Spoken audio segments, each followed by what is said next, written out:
Come to Umkosi noMagajeni. I am uMagajeni. Umkosi wethu namhla abazali bakamzitho, it's about uMusa Mseleku. So uMusa Mseleku has posted abantwana bakaMpumelelo.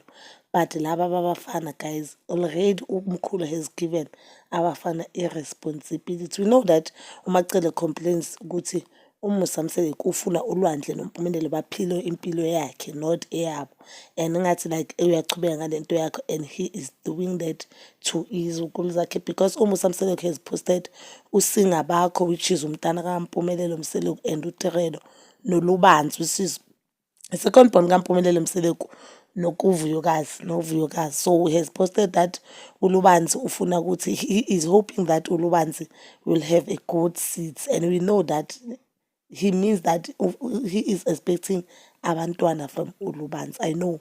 We know that Makasho nje ukuthi he knows that uLubanzi will give him great seats. We know that nje lawo ma-seats awashoyo akids ayikho enye into abantwana.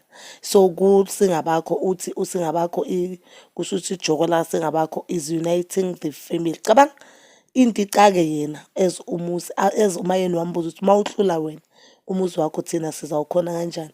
Uhlule yena umuzi uzojampa wompumelelo ayonika umuntu oyifikelayo emhlabeni bandla ungakahlanganisi nonyaka. Hayi kodwa ubaba uMusa Mseleku, but-ke we all know that uMusa Mseleku believes in family, and all he wants or all he ever wanted in life ukuba nomndeni omkhulu, because we know ukuthi kubo bona bazalwa bayi-2. So mhlawumbe all he wanted family, and if yikho lokho akufunayo uNkulunkulu mangamphaka yena makaphe izukulu zakhe or abantwana bakhe azokwazi ukuthi ahlala ajabulile. Guys, you can't ukuthi uNkulunkulu ufuna into ancinje the whole family. Ubathe mina nje ngifuna ukuthi la ekhaya sifunde, uhluleka wena ufunda uzamile, uhluleka ingane zakho, no khona into omele yenzakala ngithi. So bazala bamzitho, that is all for today. Please comment down below, do you think ukuthi uMusa Mseleku is giving these kids huge responsibility or not? And please don't forget to like, share, subscribe, and hit that notification button. Ngithanda ukuya nokubuya.